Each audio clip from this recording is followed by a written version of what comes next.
नमस्कार, स्वागत है आपका। मैं हूं आपके साथ सुमित गुप्ता। बुलेटिन की शुरुआत में बड़ी खबर है। गैंगवार में हत्या की वारदात को अंजाम दिया गया। दौसा में गैंगवार जीतू बोरोदा के अपहरण के बाद उसकी हत्या कर दी गई। बीती रात बीघावास मोड़ से जीतू का अपहरण किया गया था और हत्या के बाद अब बांसको के पास शव को फेंक दिया गया। कार सवार बदमाशों ने जीतू का अपहरण किया था। मृतक जीतू के खिलाफ 8 केस दर्ज हैं। जीतू के विरोधी गैंग पर हत्या का शक जताया जा रहा है। रात भर दौसा पुलिस की कई टीमें दबिश रात भर से दे रही हैं। बड़ी खबर दौसा से, गैंगवार में मर्डर। आशीष मेरे सहयोगी दौसा से फोन लाइन पर जुड़ गए हैं। आशीष, क्या ये पूरा मामला?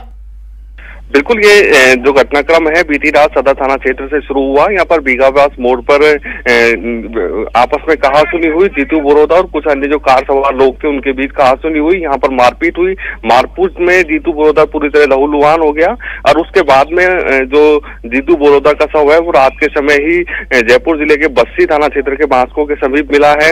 उसके बाद में दौसा पुलिस की टीम मौके पर पहुंची और उस शव को जयपुर के एसएमएस अस्पताल में शिफ्ट करवाया गया है। वहीं जो आरोपी हैं उनकी तलाश की जा रही है, क्योंकि कुछ फोटोग्राफ सोशल मीडिया पर वायरल हुए हैं। इस फोटोग्राफ्स में 2-3 युवक दिखाई दे रहे हैं जो मारपीट कर रहे हैं जीतू बोरोदा के साथ। ऐसे में पुलिस उनकी तलाश कर रही है। बताया जा रहा है कि कुछ जो जीतू बोरोदा जो मृतक है उसके खिलाफ भी 8 मुकदमे दर्ज है और जो अन्य जो बदमाश जो दिखाई दे रहे हैं उनके खिलाफ भी अनेक मुकदमे दर्ज है। ऐसे में आपस में बदमाशों के बीच में ये झगड़ा हुआ है। अब झगड़ा किस बात पर हुआ है यह अभी तक पता नहीं चल सका है, लेकिन ये बताई जा रही है कि जो आपस में विरोधी गैंग है उनकी एक दूसरे पर हमले हुए हैं और उसी हमले में ये जीतू बोरोदा की मौत हुई है। जी, ये फोटो कहां से आई, फोटो किसने वायरल की, इसके बारे में कुछ पता चला? बिल्कुल, दौसा और आसपास के पूर्वी राजस्थान के जो 3-4 जिले इनमें ये एक ट्रेंड बन गया है। बदमाशों में एक दूसरे के साथ मारपीट करते हैं और मारपीट के बाद में सोशल मीडिया पर फोटो वायरल करते हैं कि हमने उसको पीट दिया, हमने उसको मार दिया। इस तरह के ट्रेंड बना हुआ है। पहले यहाँ पर एक जीवा हत्याकांड हुआ था, उसकी भी इस तरह लाइव मारपीट करके उसका मर्डर किया गया था जो फेसबुक पर लाइव किया गया था। इस तरह के घटनाक्रम यहाँ के जो पुलिस को सीधा सीधा चैलेंज करते हैं ये लोग। बिल्कुल, निश्चित रूप से अपना वर्चस्व स्थापित करने के लिए इस तरह सोशल मीडिया पर लाइव आते हैं और एक दूसरे को चैलेंज देते हैं मारने का और उसके बाद में उसके फोटोग्राफ्स या वीडियो सोशल मीडिया पर वायरल करते हैं। ऐसे में ये वीडियो भी फोटोग्राफ्स हैं जो सोशल मीडिया पर वायरल हुए हैं और उसके बाद में पुलिस अब अलर्ट है और पुलिस की कई टीमें दबिश दे रही है। हालांकि पुलिस को अभी तक किसी प्रकार की सफलता नहीं मिली है और जो मृतक है उसके शव को जयपुर के सवाई मान सिंह अस्पताल में रखवाया गया है। ठीक है, शुक्रिया आशीष तमाम जानकारी के लिए। जीतू बोरोदा का मर्डर रात भर दौसा पुलिस की कई टीमें दे रही हैं दबिश। रात भर से दौसा में गैंगवार। बीती रात जीतू का अपहरण किया गया था। 8 केस दर्ज थे जीतू बोरोदा पर और अब इसकी लाश मिली है। पुलिस जांच में जुटी है। बीकानेर से बड़ी खबर है। बीकानेर के लूणकरणसर से बड़ी खबर। 300 से ज्यादा लोग फूड पॉइजनिंग के शिकार हुए हैं। शादी समारोह में खाना खाने से फूड पॉइजनिंग के शिकार हुए हैं। महिलाएं और बच्चों समेत 300 से ज्यादा लोग बीमार हुए हैं। शादी समारोह में इन सभी ने खाना खाया था, जिसके बाद ये तमाम लोग बीमार पड़ गए। इन्हें अस्पताल में भर्ती करवाना पड़ा। लूणकरणसर के बड़ेसर गांव में शादी समारोह किया गया था। फूड पॉइजनिंग की सूचना पर उच्च अधिकारी मौके पर पहुंचे। सभी लोगों को अस्पताल में भर्ती करवाया गया। लूणकरणसर अस्पताल के आगे भीड़ लग गई इस खबर के मिलते ही। बीकानेर के लूणकरणसर से बड़ी खबर। 300 से ज्यादा लोग फूड पॉइजनिंग के शिकार। महिलाएं और बच्चों समेत 300 से ज्यादा लोग बीमार। शादी समारोह में खाना खाने से बिगड़ी तबीयत। लूणकरणसर के बड़ेरड गांव में शादी समारोह था, जिसमें खाना खाने के बाद 300 से ज्यादा लोगों की तबीयत बिगड़ गई। महिलाएं और बच्चे भी शामिल। सभी लोगों को अस्पताल में भर्ती करवा दिया गया है और खबर मिलते ही अब अस्पताल के बाहर बड़ी संख्या में लोग भी जमा हो गए। 300 से ज्यादा लोग फूड पॉइजनिंग के शिकार। बीकानेर के लूणकरणसर से बड़ी खबर।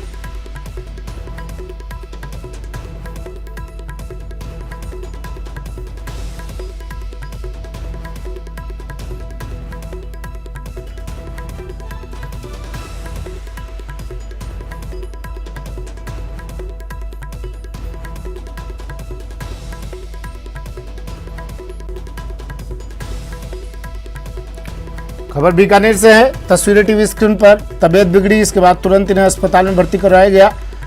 2, 4, 5, 10 नहीं 300 से ज़्यादा लोग बीमार हुए हैं। शादी समारोह में शामिल होने तमाम लोग गए थे, वहाँ खाना खाया और खाना खाने के बाद इनकी तबीयत अचानक से बिगड़ गई और इन 300 लोगों में महिलाएं और बच्चे भी बड़ी संख्या में शामिल हैं।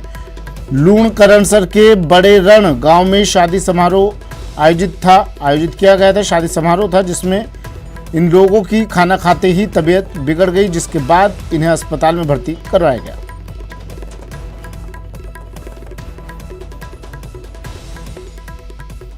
शोलों की विनाश लीला की तस्वीरें भी आई हैं कुछ उदयपुर से।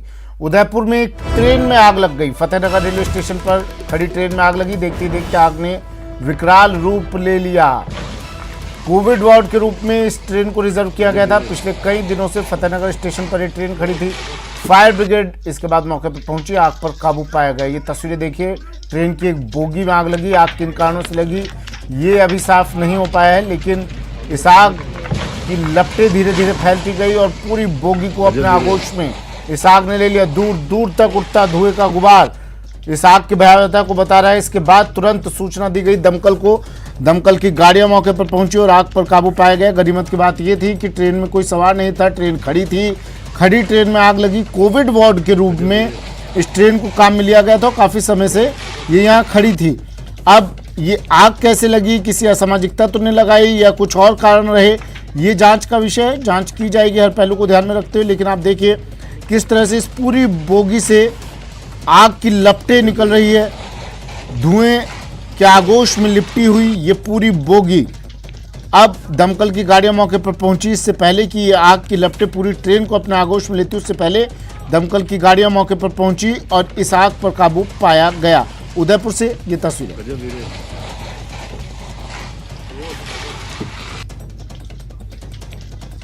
उदयपुर से कपिल मेरे सहयोगी फोन लाइन पर जुड़ गए हैं। कपिल, क्या कुछ साफ हो पाया, कैसे ये आग लगी, कारण क्या रहे? देखिए, अभी स्थिति पूरी तरह से स्पष्ट नहीं हो पाई है, लेकिन अचानक से ट्रेन का जो कोच था इसमें से आग निकलने लगी थी। ये ट्रेन कोविड कोच जो रिजर्व ट्रेन में जो रिजर्व कर बनाए गए थे, जिसमें जिनका उपयोग नहीं हो पाया था, लेकिन इन्हें रिजर्व रूप से रेलवे स्टेशन पर और जो यार्ड है वहां पर पार्क करके रखे गए थे कि यदि आवश्यक होंगे, वार्ड की जरूरत होगी तो इन ट्रेनों का उपयोग लिया जाएगा। उसी के चलते उदयपुर में भी ये ट्रेन रिजर्व कर कोविड वार्ड बनाया गया था, लेकिन अचानक से कल रात तकरीबन 12 बजे जो ट्रेन थी उसमें से जो बोगी है उसमें धुआं निकलने लगा और देखते ही देखते आग की लपटें निकलने लगी थी। सूचना मिलते ही फतेहनगर की नगर पालिका की दमकल मौके पर पहुंची और कई घंटों के प्रयास से आग पर काबू पा लिया।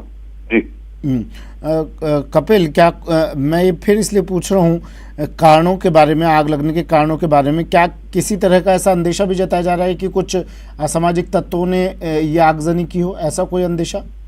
बिल्कुल, सारे पहलुओं को ध्यान में रखते हुए जांच की जा रही है। आज इस निष्कर्ष पर पहुंचा जाएगा कि आग लगने के कारण क्या है, क्योंकि अनुमान असामाजिक तत्वों का भी लगाया जा रहा है, शॉर्ट सर्किट भी अनुमान लगाया जा रहा है। हर तरह के जो कारण है उनको ध्यान में रखते हुए आज जो कमेटी है वो इसकी जांच करेगी और निष्कर्ष पर पहुंचेगी कि आग क्यों लगी।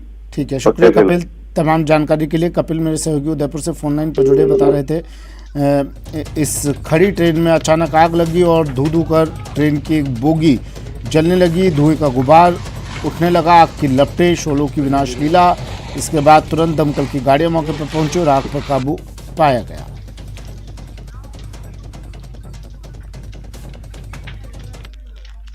दौसा से खबर है। दौसा जिले के बांदीकुई में बीती रात एक ट्रांसफार्मर में आग लग गई। काफी देर तक ट्रांसफार्मर धू धू कर जलता रहा। इधर वार्ड वासियों की सूचना के बाद विद्युत विभाग की टीम मौके पर पहुंची और दमकल को भी बुलाया गया। काफी प्रयासों के बाद आग पर काबू पाया गया।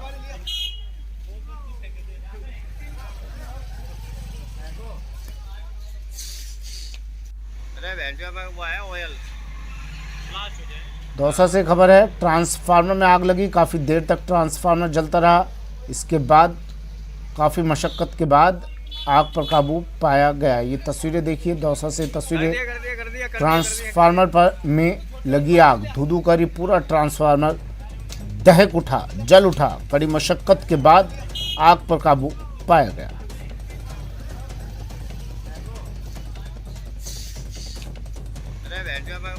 काफी देर तक ये ट्रांसफार्मर जलता रहा।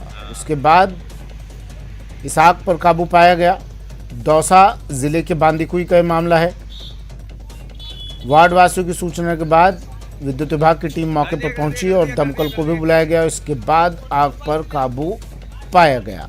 बांदीकुई, दौसा के बांदीकुई में लगी ट्रांसफार्मर में आग।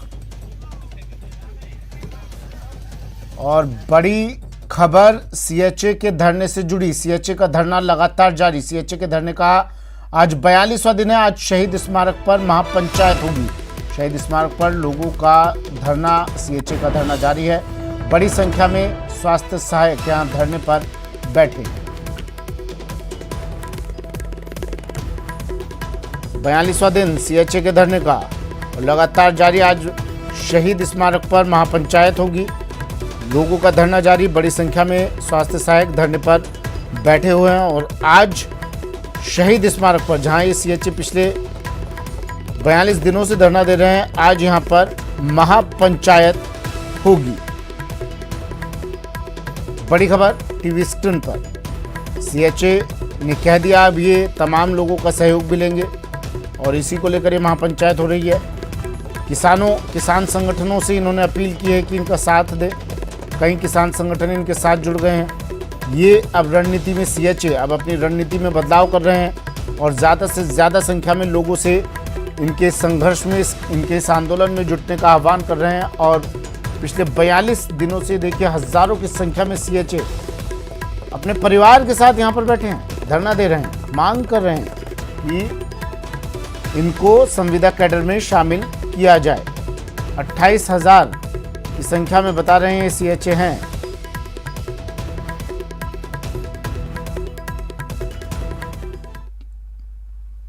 न्यूज 18 के एंकर अमन चोपड़ा को राजस्थान हाईकोर्ट के न्यायाधीश दिनेश मेहता की एकल पीठ से बड़ी राहत मिली है।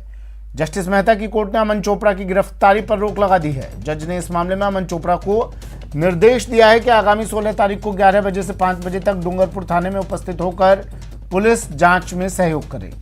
इस दौरान अमन चोपड़ा के वकील सिद्धार्थ लूथरा ने कोर्ट से निवेदन किया कि कहीं ऐसा ना हो कि अमन चोपड़ा जांच में सहयोग करने आए और इसी प्रकरण में कोई अन्य एफआईआर दर्ज कर पुलिस उन्हें गिरफ्तार कर ले, जिस पर कोर्ट ने निर्देशित किया कि इस प्रकरण में और दर्ज एफआईआर के मामले में भी अमन चोपड़ा को गिरफ्तार नहीं किया जा सकता। इस मामले की अगली सुनवाई 20 मई को होगी।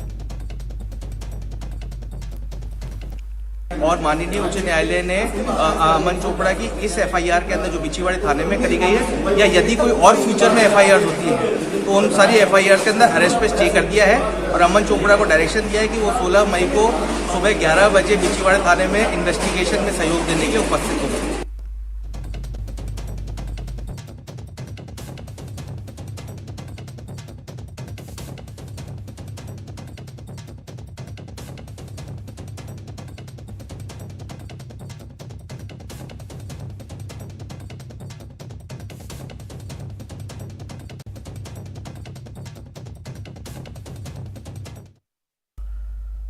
चलिए शुरू करते हैं सुपरफास्ट खबरों का सिलसिला।